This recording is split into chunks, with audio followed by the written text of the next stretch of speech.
ಅರ್ಧ K G ಚಿಕನ್ಗೆ ಅರ್ಧ K G ಅಕ್ಕಿ ಹಾಕೊಬೇಕು. ಸೊ ನಮ್ಮ ಹತ್ರ ಒಂದು 1/4 ಕೆ ಜಿ ಅಷ್ಟು ಒಂದು ಊಟ ಇದೆ. ಸೊ ಅದರಲ್ಲಿ 2 ಗ್ಲಾಸ್ ಅಷ್ಟು ಅಕ್ಕಿ ಹಾಕೊಂಡಿದ್ದೀವಿ. 4 ಗ್ಲಾಸ್ ಅಷ್ಟು ನೀರು ಹಾಕೊಳ್ಳಿ ನೀವು.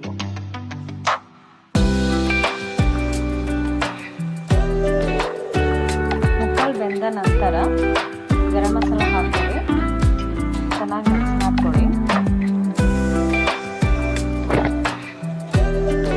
ಚೆನ್ನಾಗಿ ಮಿಕ್ಸ್ ಮಾಡ್ಕೊಂಡಾದ್ಮೇಲೆ ಮುಚ್ಚಳ ಮುಚ್ಚಿ ಲೋ ಫ್ಲೇಮಲ್ಲಿ 5 ರಿಂದ 10 ನಿಮಿಷವರೆಗೂ ನೀವು ಬೇಯಿಸ್ಕೊಳ್ಬೇಕಾಗತ್ತೆ. ಅದಾದಮೇಲೆ ನಿಮ್ಮ ಬಿಸಿ ಬಿಸಿಯಾದ ಬಿರಿಯಾನಿ ರೆಡಿ.